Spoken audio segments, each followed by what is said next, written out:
It's interesting to see all these people copying. City不city, city不city, city不city. How many have there been, and what's been the effect of all these people copying you and replicating what you've done? The hashtag has been used probably over a billion times.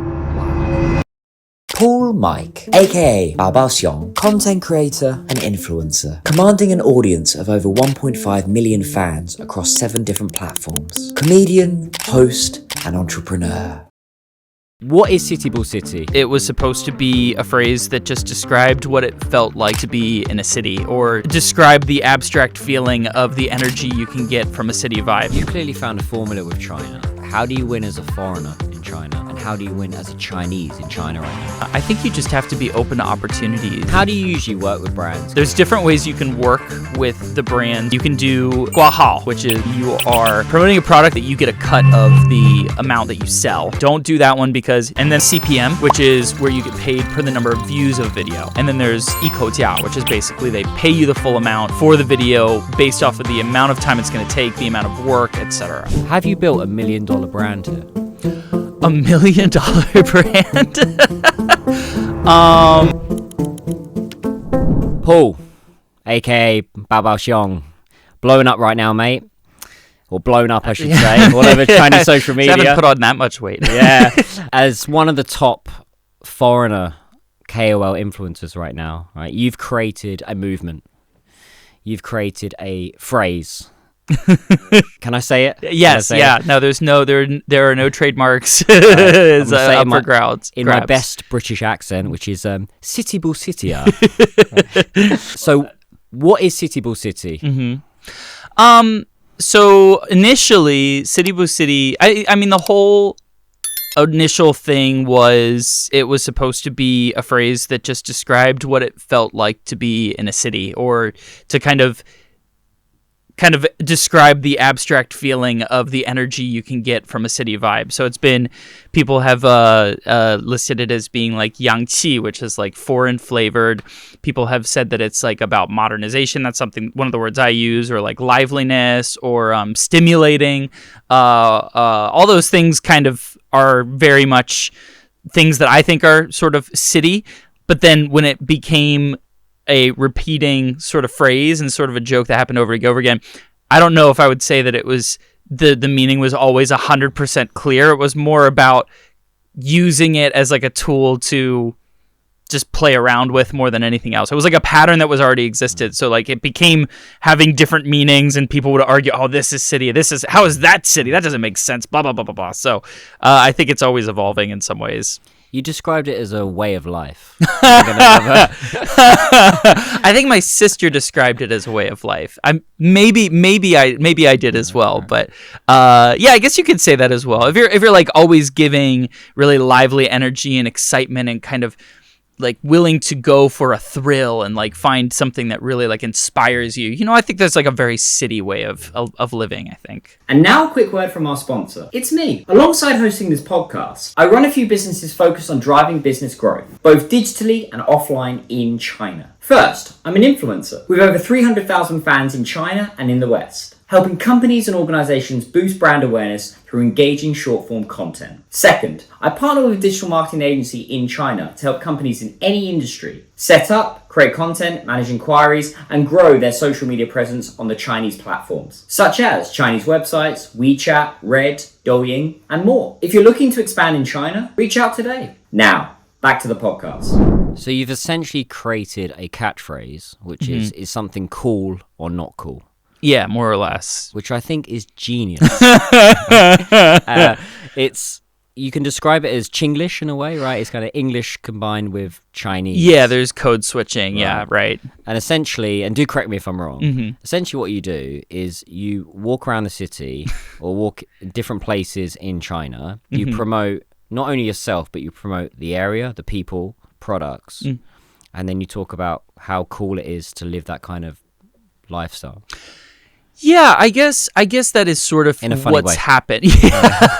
I guess that's sort of how things have developed. I guess like when it started out, what it was it was just me and my sister having fun together. And initially too, the first video that we made together. So actually the city thing predates my sister. I was like biking home from work at one point in time, and I had this character that I thought up that was sort of this bustling sort of New Yorker vibe, because I just love the way in which Shanghai kind of gives this sense of like really like modernity and excitement and like, oh, we're full of possibilities and everything, that kind of like rush. And then it was a friend of mine who, after seeing that video, which did well for the videos I was doing at the time, but not that well, that suggested I do it again.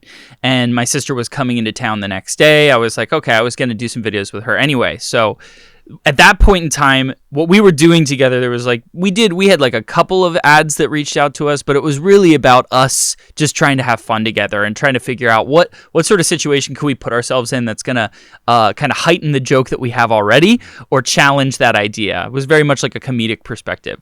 Nowadays, I guess what I am doing is walking around and telling people if things are city or not city. I've got like the city mark of approval. And yeah, I mean, I guess that is sort of what's happening. And sometimes it's funny, sometimes it's not funny. So, well, I find it funny. And I think it's bigger than this. I think it's actually a cultural phenomenon that you've created something in the psyche, not just with Chinese, but with foreigners. It's very flattering. And you're not only bridging the West and China, but you're clearly promoting a lifestyle that people needed.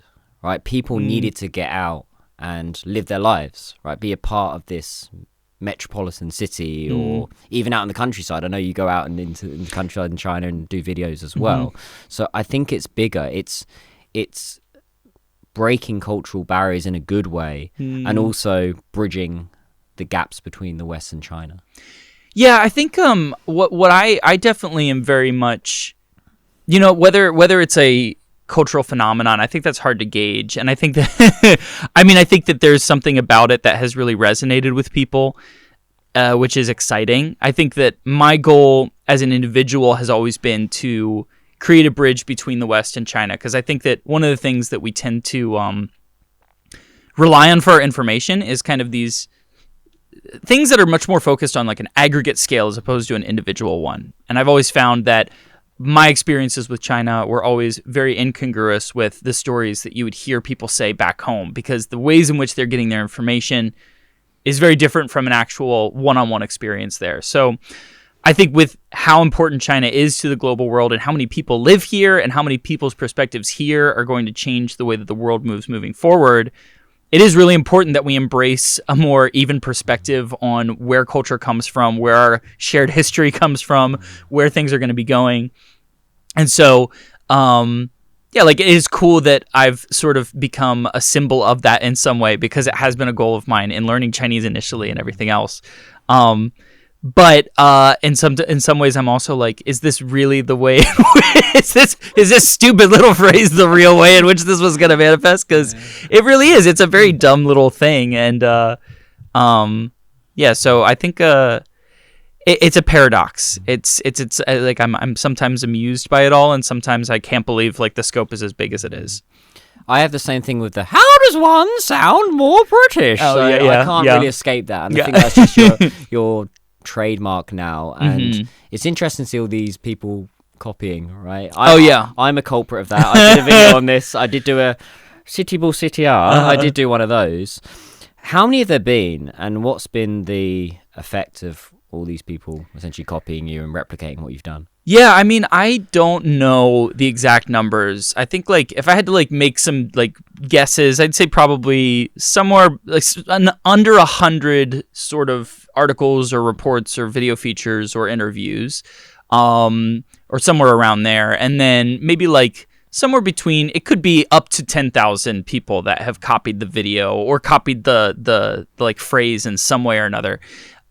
And in all sorts of different capacities too. A lot of them in marketing, a lot of them in like promotion, and then a lot of just people copying online or using it as like the hashtag has been used, I think, over on both of the platforms probably over like 1 billion times now, which is crazy.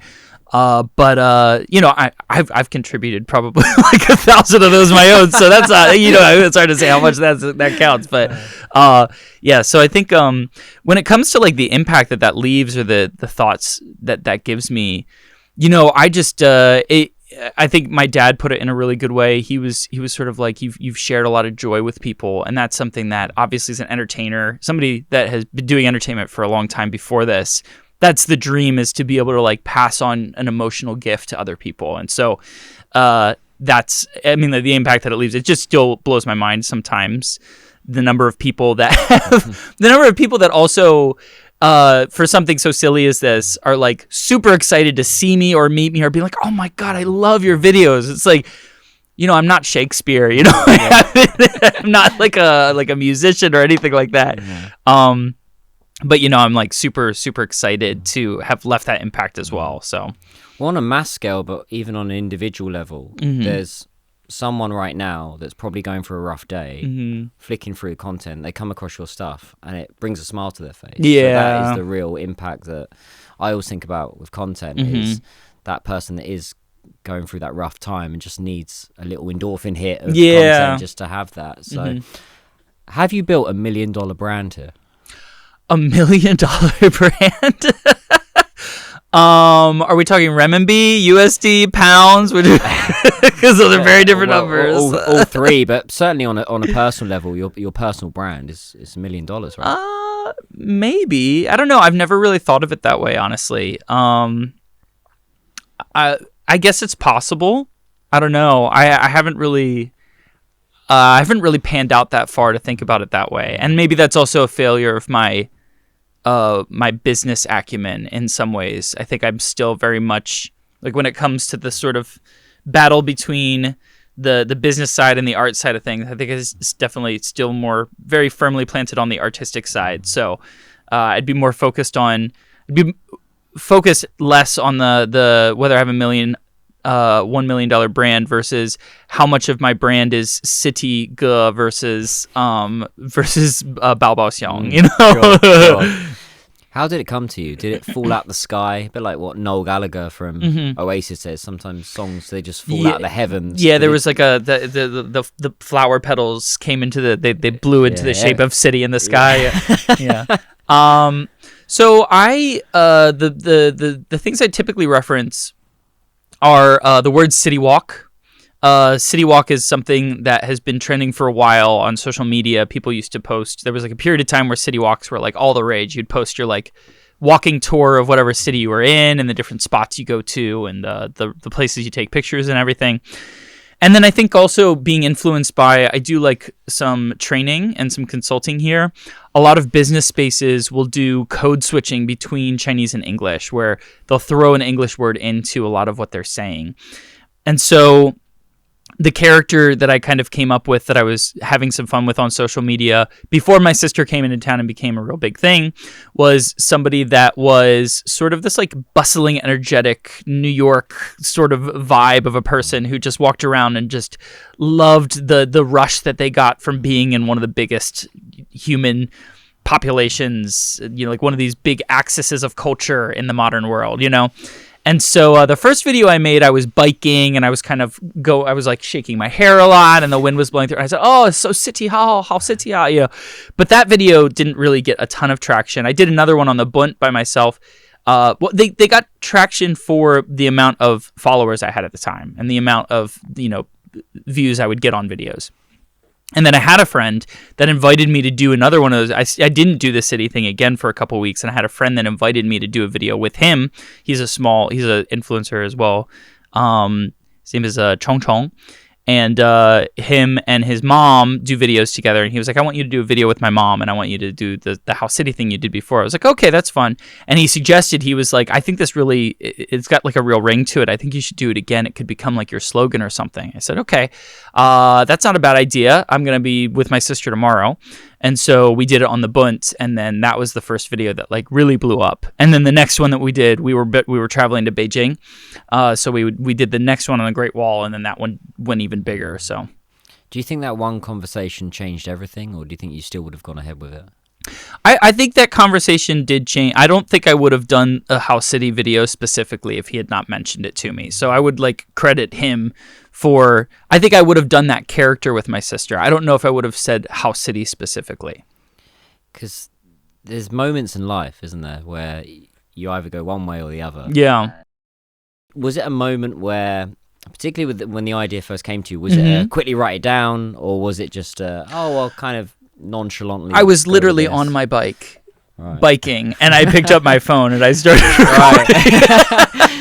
I very much it was at that point in time I'd had like some videos that went viral in the past that were sort of a similar character, just sort of like high energy, sort of like a little bit like feminine of some sort, a little bit sort of like sassy or a little bit like fun in that way. And so I think that character was an extension of that, right?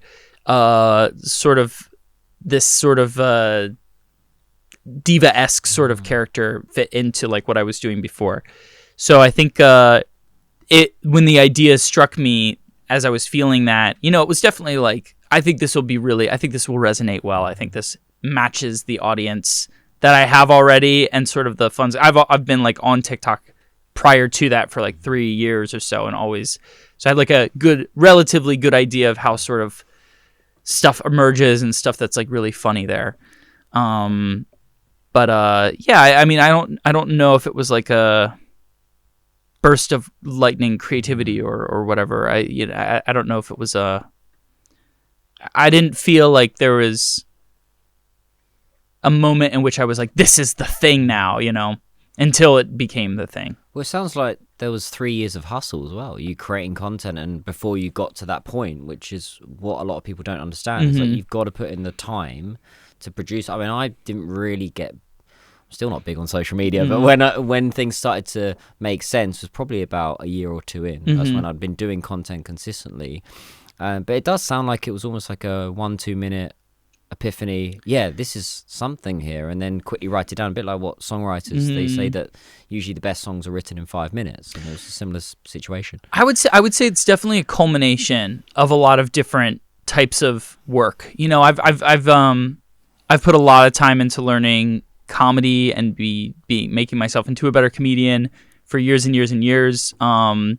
The social media stuff, that was at a point in time where I'd been like a follower and like a participant in that particular platform for, 3 years at that point in time, posting content for maybe like a year and a half. And then maybe like a couple of months of like really more, giving myself more rigid posting of content in a shorter period of time. So it definitely was stuff that I had experience with and a lot of reference points to, as opposed to just being kind of out of nowhere. But I think there's also a good amount of luck that was involved in it as well. I got like a lot of really lucky strikes as well during that period of time. So and how do you usually work with brands? Because I've seen some of your videos. Usually you've got let's say the Wechat, right? The milk tea. So where's the method in here? Where's the strategy? And if you're going to film something that's 15-20 seconds, how are you really cleverly promoting that brand without saying, go buy this? Yeah, so that has been a really interesting journey for me, because I initially put a lot of time and effort into the advertising, right? So if you're doing content creation here, and this as well, but for the sake of, full explanation. So there's going to probably be an agency that reaches out to you, and the agency is representing the brand that wants somebody to do something, right? And there's different ways you can work with the brands on the different platforms. You can do guahao, which is basically you are promoting a product that you get a cut of the amount that you sell, right? That's not a good deal though, right? No, they say that my agency off the bat was kind of like, don't do that one, because not only it also your negotiation power moving forward gets decreased, because there are certain data that it can see there that's basically going to limit your ability to do certain, like they might kind of like down cut your payment. And then there's going to be CPM, which is where you get paid per the number of views of a video. So you can make a lot of money off of that if your video does really well. And if it doesn't do well, there's a chance that you can make very little money. And then there's 一口价, which is basically they pay you the full amount for the video based off of the amount of time it's going to take, the amount of work, etc. So we do the latter version. I used to write the advertisements that I was doing, and I used to put a lot of time. My big my big point of focus was I want this to be entertaining first and foremost, because people do not want to watch something that's just throwing stuff down your throat. And the ones that I did myself that were most successful were typically the ones that were they were funny, they were rhythmic, they were kind of like jingles basically. Those ones were the ones that did the best.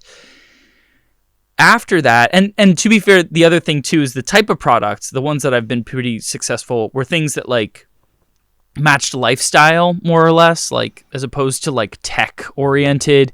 You know, I was already drinking a lot of beverages, and like so adding a snack in there or some sort of other drink, that was pretty doable and it made sense. The ones that were really tough for me were like skincare products, or somebody wants there to be like there was one that we eventually turned down that was a pillow, and I was like, I just don't know how I'm going to make a pillow work for this. And well, don't you have to be awake for the video? yeah, that's also true. Yeah, exactly. Yeah, it's just not gonna work. Yeah. I can't perform when I'm asleep. But then the other thing that became really draining for me was the battle between we want you to say this particular thing, and this is like what I think is really gonna, you know, like make people want to watch the video. Like this is actually gonna get eyes on your product. This is the thing that the company wants to hear. And so now actually what we're doing more of is you can, for the advertisements, you can find somebody to make the script for you actually that will do it in your tone. You like basically outsource the script writing, and then you just do the performance yourself. And I found that to be a much more comfortable process, because ultimately my contribution to this is going to be putting my energy and time in making sure my full account and my personal like brand are strong, regardless of what ads are being put into my feed in addition to that, right? If my fans don't trust me, or my fans, like the followers, or if they're not with me and invested in me, in what I'm doing at all points in time, it doesn't really matter how good of an ad I write or how much time I spend on that. They're not going to want to listen to me. They're not going to be following me. They're just going to swipe past. So that's kind of been the newer strategy within the last like month or so. And also time-wise, just way better, like mental, psychologically, physically, all way better. So do you liken that to an actor that has his lines written for him and then he just acts out? Yeah, and I think the nice thing too is there are still ways for me to kind of expand upon what's there. So we did one of these this morning, and there were certain parts, you know, the script is being okayed by the agency and by the car company, not the car company, the whatever company it is okaying it eventually. But I think the benefit is you can add some things to it, and you can, you know, we're in dialogue obviously with the person who writes the script. But what I found too is that where my creative ideas tend to be a little bit more off the wall and a little bit more ridiculous. So if I'm proposing something, there's definitely a higher risk for the agency too. So they might reject the first idea. Whereas the script writer, they're in the industry already, they're familiar with it. And so they're also able to build an idea that not only matches what I'm already doing, but also better fits probably in with what the company is looking for as well. So it is like being an actor, but I'm not completely out of the process either. Like I still am able to say, I don't like this idea at all. Or I can say, hey, I'm going to throw in this little bit, or I'm going to, you know, like, there's an element of like writing on the spot that becomes more okay as well. So I've got two afterthoughts for that. The first one would be, do you reckon they're just using AI? Do you reckon they're just generating that idea? And then my question for you would be, why not you just use AI to create the script? And my second question would be, there is a fourth model, which is they give you the money up front and then you film the video. Well, so number one is, I don't know. I don't know if they're using AI or not. I would assume not, because I personally don't think that AI is that good at that type of stuff yet. Would I use AI? No, not real. No, because the other thing too is that you'd be doing it in like all this conversation and negotiation happening in Chinese, and I don't pretend to know my Chinese well enough to be able to tell when the AI has made some sort of like major error or is saying something ridiculous.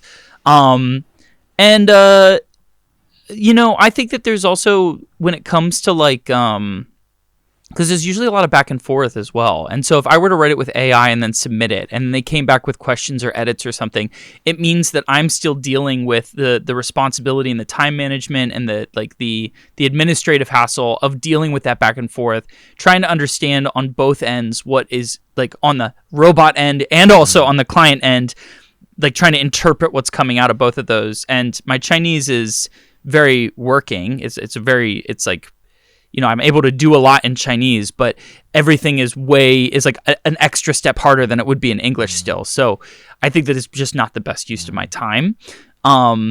Especially too, because like part of my goal with this is that I can have more time to not work, you know? So like, my dream is not to make as much money as possible. My dream is to be able to make enough money to be happy and like do the things that I want to do, and also have more time to just spend on like creative projects that bring me joy and can actually like impact people in ways that matter to me, you know?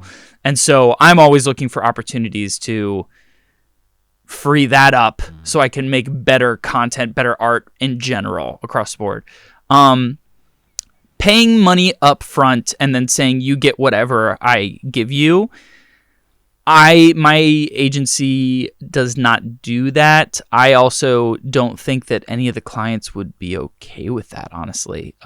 Maybe that's something that you okay. Yeah, that has never been part of the strategy that we've had. I don't know if they would even consider that. Like on with our structural, the way that it is in place, the flow is very much like we can either say, I mean, they are paying up front essentially. But we either say like, we're going to do a completely like a soft pitch versus like a hard pitch. And basically the soft pitch is like, we get creative liberty there. Or the hard pitch is like, you get to add in like a slogan that you want to, right? My big thing is like, I'm more interested in being, what constantly frustrates me is I write something and I waste my time writing it, or I put it together and I send it back to them and they're like, we don't like any of this. We want you to do this other thing. And my response is like, we could have saved both of our time if you just approached us and said, this is what we want you to do. And then whatever, that's fine. The results of it are no longer my responsibility anymore. I just have to play it out. So let's talk about that. This idea of creativity and brands somewhat hampering creativity. Always. It's happened, it's happened in history. It's happened with movie stars. It's happened with musicians. We were talking before the pod, we were talking about Michael Jackson and Madonna and Britney Spears and all these bands that have come before and after, the Beatles. Yeah. They've all been hampered by record companies and agents that came in and thought they knew it all, and really they didn't. Like, a lot of record companies have got it wrong on the songs that were produced. So what's your thoughts on that? I mean, I think because I've done now, I have been like a entertaining hobbyist now for like 10 years, more than that. Since I was in college, basically was doing performance stuff, stand up, improv was the oldest thing that I was doing, some other types of art. And I think like one of the big things that you often find, like the big conflict that exists, is the business and creative side, where it's like you've got this paradox that's constantly in place, where if you want to make a living off of art, you have to, in some capacity, admit that business is important. You cannot fund or do effective art without having some sort of financial or investment backing, unless, you know, there are certain, I mean, that is always true, right? Because, you know, the starving artist, yes, that's like it's a lovely tale, but that artist is still starving. You know, like, it's not sustainable, right? So, the issue that comes into play is always a balancing act between those two things, right? There's very little instances of stuff that is purely business or advertisements that they are never fully artistic, right? And so I think that for me, the last couple months have been grappling a lot with that, because I think that everybody that's involved in your team is not always going to be aligned on goals of what we're really looking for here, right? Like, my goal is not to become the wealthiest influencer of all time. It's not to become, like, to hit a certain financial number. I love the flexibility that money gives me, but I also like my integrity more, you know?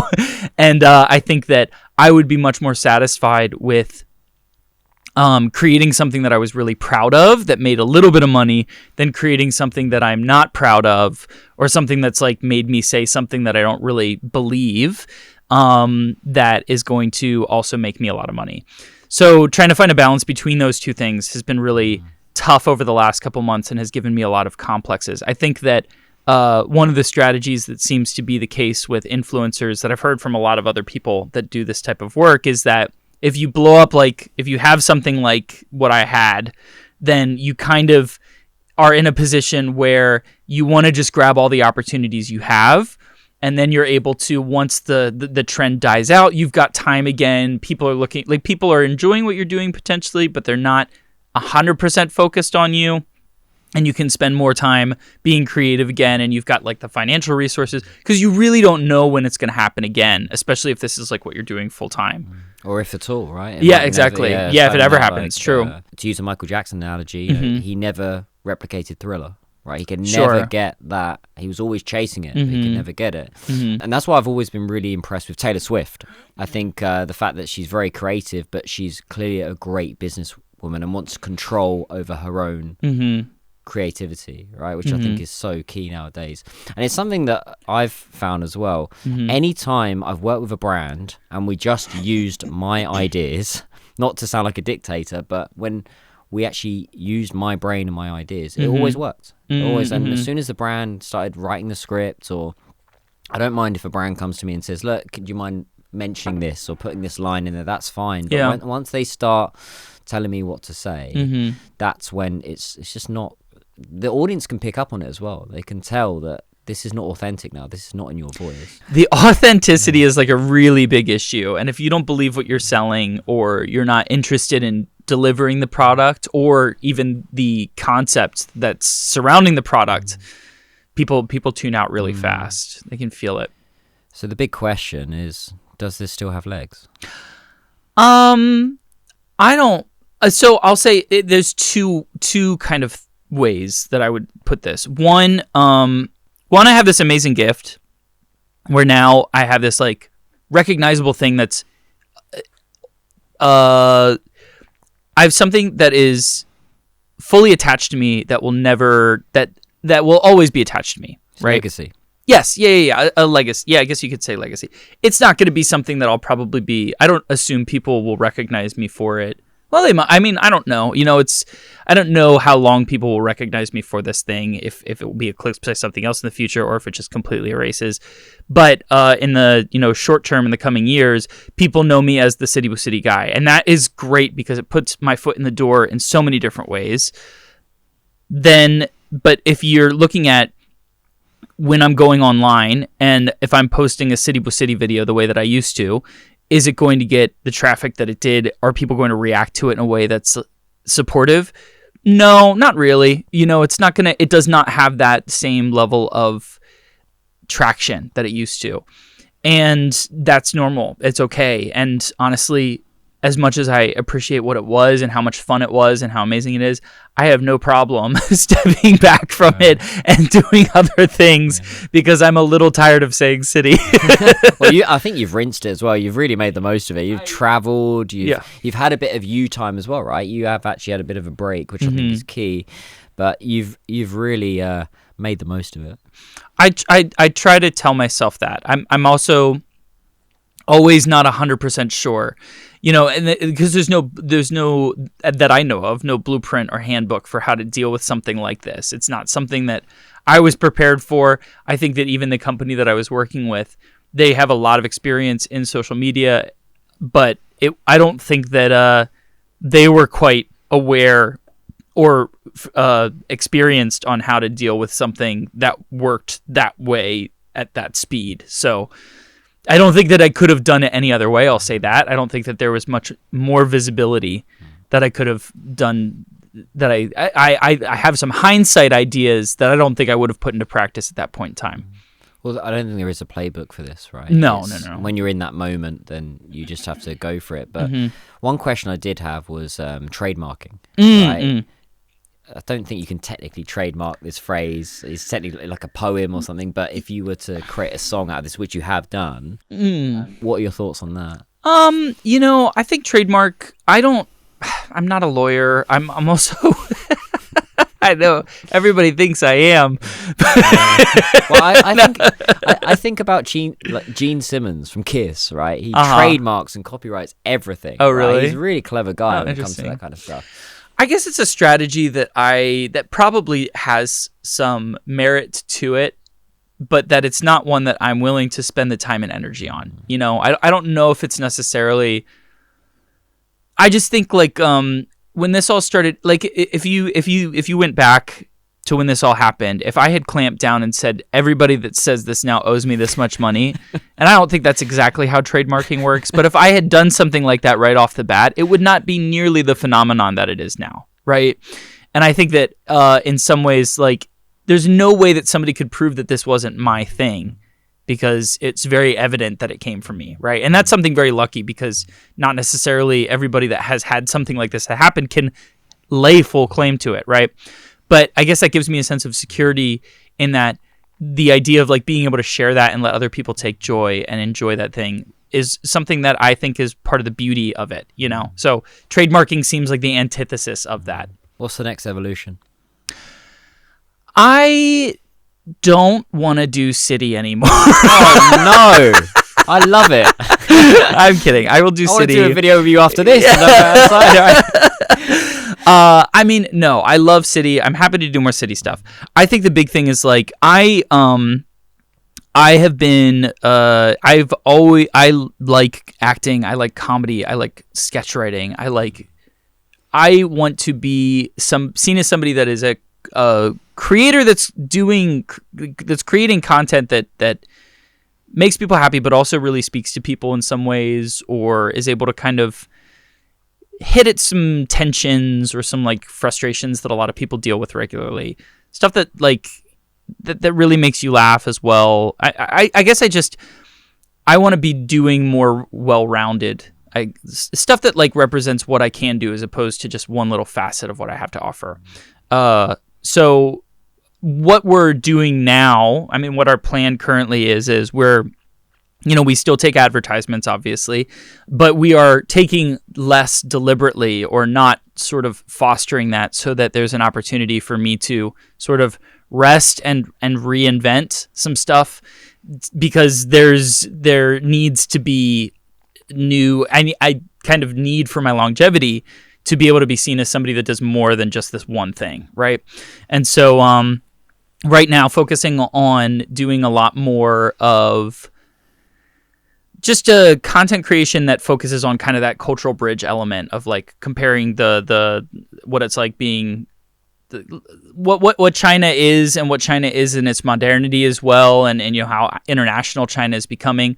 I like kind of continuing to like explore the sort of mixing of the Chinese and English, especially now. What I've realized, which is also fun, is like the number of people that follow me in the US or in the West that are invested or like more present in Chinese culture, right? That was something that when I was in school, people would still ask me, why are you studying Chinese? Why do you want to go to China, right?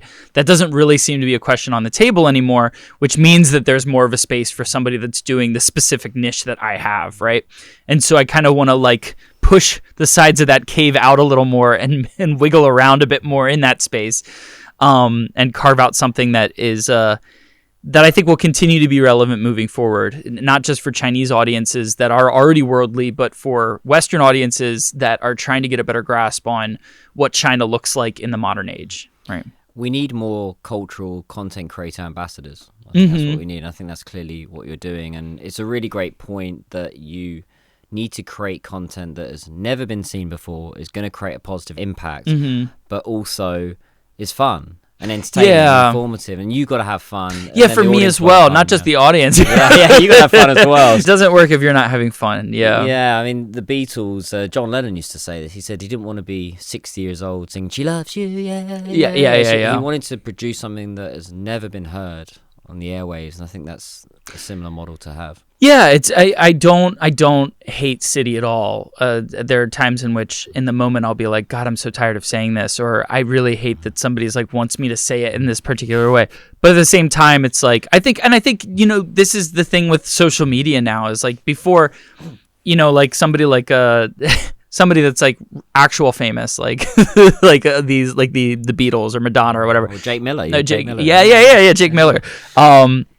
Well, Jake Miller actually, I think, has a very similar issue on a much larger scale, but he's a song that everybody knows, but people on the street usually don't recognize him, And so, just being like pared down to like kind of this one single contribution is a gift and also a curse, in some ways, because it can really pigeonhole you. It can really like, I've done a lot of different types of art in the time that I've been in China and the time that I've done before that. And City is not my magnum opus. It is not the most amazing thing I've ever done. And by God, I hope it's not the most amazing thing I ever do, right? So I think that trying to like recognize that that's a personal, like that's something that I need to kind of embrace and be okay with. But then also kind of like push people that have followed me or gotten to know me from City, and also hopefully help them realize like, oh, I'm here as well. It's not just the City thing. I think there's always a danger of getting typecast, but I think you can easily transition, and I've done it certainly many times. Yeah, I would say that typecasting in this particular circumstance, because of how narrow it is, it's very hard to typecast someone as City guy. And I realise we've probably mentioned City about 20 times already. Yeah. It's but maybe quite the word. This podcast is the perfect platform for you to transition into the springboard into something else. Yeah, I think in general, I've been spending a lot more time. I've spent a lot of time doing stuff that either like a live stream co-host or, doing like more TVC-esque sort of ads in the hopes that people will be able to recognize like, oh, this is somebody that's like a very functional performer. This is somebody that can also come to bat really well when it comes to entertainment in general, or just being host or, communicating. Those are the things that I really want people, because that's actually really where my expertise comes from. It's not the social media. I was trying to figure out social media for like 2 years and being like, I'm never going to, like, nobody's ever going to follow me. I would put things on that I thought were so amazing and people wouldn't pay any attention to them, So, I didn't think that was ever going to actually pull through. There's plenty of examples of people that have done it, though. I mean, look at The Rock. You don't necessarily associate him with wrestling anymore, do you? Associate him with he is a brand in himself, and he wants to be president. That's the other thing he's talking about. He wants to be a potential future president. That's what we need in the United States, is another celebrity president. That's been working out great for us. Yeah, The Rock Johnson. Oh God, what was it like working with Jake Miller? It was amazing. He was so cool. I obviously knew rumors. I didn't know much about him as a person when I met him, which sort of made it a little. I found there's been a number of times I've met people that are pretty big celebrities over the last couple months, but not usually celebrities that I recognize, which I think makes it much easier for me to engage with them, because I would definitely be starstruck if it was somebody I really was like super into, But he was so sweet. He was so nice. Him and his band were so cool. And he also has like a very celebrity vibe to him. He's a very attractive guy, and just like very shiny smile, and just so sweet and very talented too. The band was awesome. So, and it's interesting too to work with it was interesting working with somebody that like doing the US celebrity thing, and like there with his team, and the way that they were kind of navigating the world, and the record label kind of being there and stuff. That was all very new. But it was exciting for me too, because I always have wanted to do entertainment in the US, and getting like a chance to kind of interact with that and hopefully be able to do more stuff like that in the future was really cool. We're seeing this in China now. There's been this influx of DJs and bands, and One Republic, they were here recently. Oh, yeah. Okay. some really big singers as well starting to slowly come back into Yeah, the fray, which yeah, is yeah. important. I think just that cultural bridge. One thing I really like about you, Paul, is you're not arrogant. A lot of influencers, they do have a bit of an ego. It's part of the industry, right? You have to me. And I think that's a really important part of you, that you have your act, which is the content, but then when you meet you in real life, it's important. You are very chen shu, very modest. Where does that come from? I go into most situations assuming people will hate me. And then you surprise them. Low insecurity, I think, is where it comes from. I think I think it would be. So I will say that I do understand. I am starting to understand more why people become divas, and I have seen some changes in myself where I have felt more demanding than I've ever been before, or more kind of maybe a bit more like a little bit like sharper than I was in the past when something is happening that doesn't make me happy. And I also realized as things were sort of developing how easy it would be to flip that switch and kind of just become a monster. I think because I think sometimes there are things that are happening that people don't process how much it affects you when you're trying to do what you're trying to do. And why like those little things can really stack up quite quickly, because there's many times when you're doing this type of stuff that you are really very out of control and it's quite scary.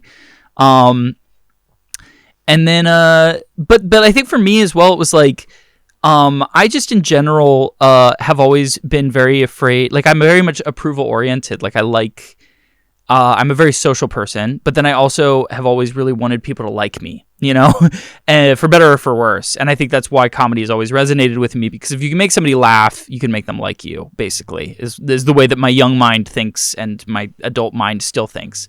So I just don't see, I have always kind of navigated the world trying to be as kind and as likable to the people around me. But then I really also don't think that what I've done has given me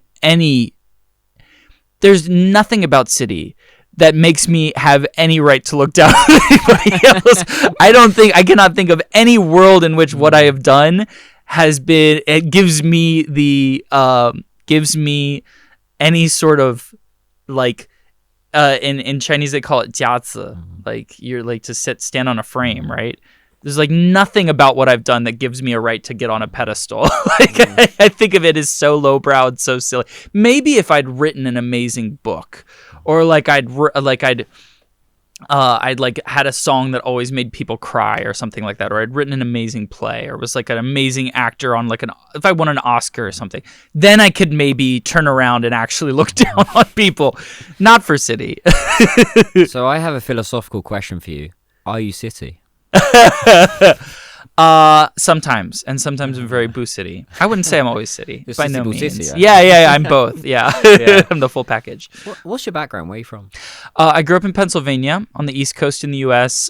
In a town called Ephrata. So it was like Lancaster was the city, and the Ephrata was a small town in the county of that city.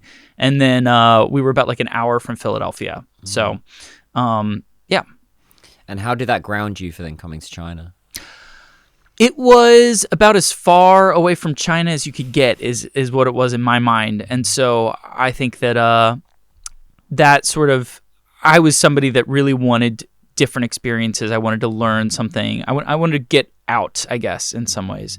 I didn't hate where I grew up by any means, but I craved things that challenged me, things that were very different from what I was used to. And so I think that when there was a chance to learn Chinese in small town USA as a junior, I think I was in high school, they had like a distance learning program where we did Chinese, and I think it was just like the most exciting thing to be able to see a completely different way of living, a completely different culture. I mean, our world cultures class at that point in time, we learned about the samurai and the Russian Tsars, and that was about it.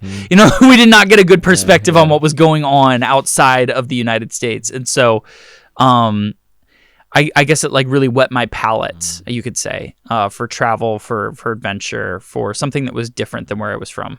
You've clearly found a formula with China. So I have a two-part question, which is, how do you win as a foreigner in China, and how do you win as a Chinese in China right now? Oh my gosh. To win as a foreigner in China, I think you just have to be open to opportunities. You know, I think there's a lot of different ways in which you can, I don't know, because like win is such a weird word too, where it's like, do you want to win financially? If you want to win financially, you could literally just be a teacher here and you will do great. You will have an amazing structure set up for you. You will be very, you know, like you will be very well taken care of.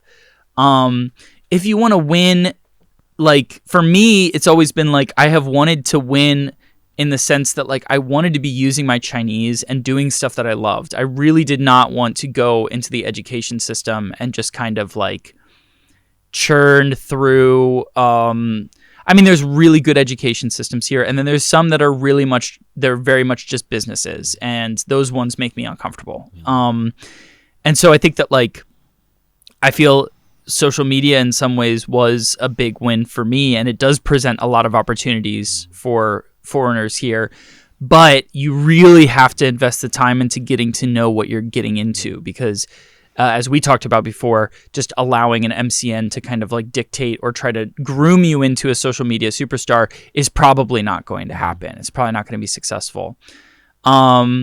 I think like right now there's a lot of opportunities for foreigners here, whether through investing or through business angles. You know, people I think China's current political environment as well as social environment is very much craving to re-engage with the rest of the world, and that provides a lot of opportunities for foreigners.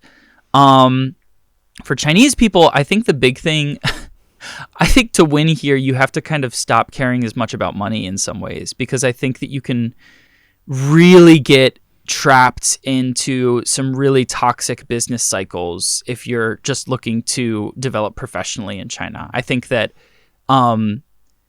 I know of a lot of people who are feeling really trapped right now with their work, with their jobs. And I think it's really difficult because you have a lot of competition here. You've got a lot of people that are looking to become wealthy or to move up in businesses. And I think you've also got a lot less people leaving businesses or removing themselves from businesses to open up places. It's very much like the companies have the pick right now, not the people, right? In a lot of these situations. And so I think that to really find your happiness, I think that it sometimes would take choosing potentially a less ambitious career path to do something that like to give yourself time to do stuff you really enjoy. I think the same for the US though too. I think that a lot of people aren't really happy in their work. I think they spend a lot of time worried more about the way that their reputation is perceived or the way that their career looks to other people than they do about what actually makes them happy. I would add also boots on the ground. If you're a foreigner here in China, you're working with a company from your country, or vice versa, Chinese citizen here, being able to be that bridge and generate deals, sales, and be that rep here in China. I think that's probably the easiest win right now. That's a really good point. I think that if you are here, it really makes a big difference. Even if you need, for me, it was my master's program was able to get me here and start to like understand. And once you're actually here, lots of opportunities can open up very quickly because stuff moves really fast here. And if you're willing to adapt and kind of stay on your toes and look for the right opportunities, you can find some really cool stuff. Final question I have for you is about personal branding. We're all about ourselves, right? But I think we do it in a very nice way. We're not all about ego. One win right now is LinkedIn, right? If you can post daily by daily, weekly, nice post, video, photo, bit of insight is really a great way to promote yourself both professionally but also in a fun way. What is one way you'd recommend people to promote their personal brand? It's such a good question because I've been really there's like so many different ways to do it, right? I think, and also it's something that I'm struggling with a lot right now too, because I'm trying to figure out how do I what is more valuable? Is it going to be me just playing up my online character more, or do I need to kind of like break that down and be like a little bit more personable on the platforms? Like, what is it? Because I've seen people that are really successful just being themselves online, and I have not gotten to that point yet. I think doing what you love really makes a big impact, leaves a big impact on everybody around you. It leaves a good impact on you, and it leaves a good impact on everybody that's in your vicinity, right? And so if you are, talking about or spending time doing stuff that you really enjoy, opportunities will come to you. There are people that will, the kind of gross thing about the system that we live in now is somebody will want to take advantage of that in some way or another. And as long as you can steer that ship, it can benefit you really well. Although then you might run into a situation where the thing you love is now the thing you hate, which happens a lot too. Well, I hope not. I think that you can always bring that back, though. You can always put boundaries in place between work and stuff that you love. But it's something that I've been dealing with as well, where it's like there's a period of time I loved doing this, and then I really hated it for a period, and now I'm coming back into a period where I really enjoy it again. So, but yeah, I think, figuring out, you know what? I'm going to add on to two more things to that. Doing what you love and showing that to people, giving yourself time to rest, and doing that very deliberately, because you work way better when you have proper rest. Like any sort of personal branding you're trying to do, if you don't have the time to even sleep or feed yourself or anything else, it doesn't matter, because you're not going to be able to develop your personal brand, because you have no extra energy to do anything besides the tasks that are put in front of you, right? And then I think the third one is to, not only rest, because this is separate, to give yourself time to like reflect and actually piece together what your brand is. Because if you don't know yourself, you can't there's no authenticity in what you're presenting to other people. So do what you love, rest, and reflect. That's a great segue. Give yourself a plug. There we go. Yeah. Where can people find you? So I have my TikTok, my Douyin, my Xiaohongshu, my Bilibili, my 视频号 Weixin, my YouTube channel, and my Instagram. Down below. Point here, maybe up here, maybe there's one over here. Maybe there's one over here. We don't know. Usually it's bao_xiong, which is Xiong. For pretty much all my socials. Here in China, we have a couple that are Love Baoluo, LOVEBAOLUO. And I guess right now I'm looking to kind of work more with international audiences, like figuring out if there are ways in which I can do promotions on international platforms or work with international creators, because I have a lot going on the Chinese side, but I would love to branch out more and kind of expand. So if you have stuff like that, come and seek me out. Thank you so much, Paul. Yeah, thank you so much. This was great. This is super really fun. Good. Mm-hmm. And I wish you all the best in the next evolution of City bu City. Yes, right? thank I think you. It's going to be great. So thank you. If I missed any questions, guys, feel free to drop a comment below, like, subscribe, and I'll see you in the next one. Take care. Bye-bye.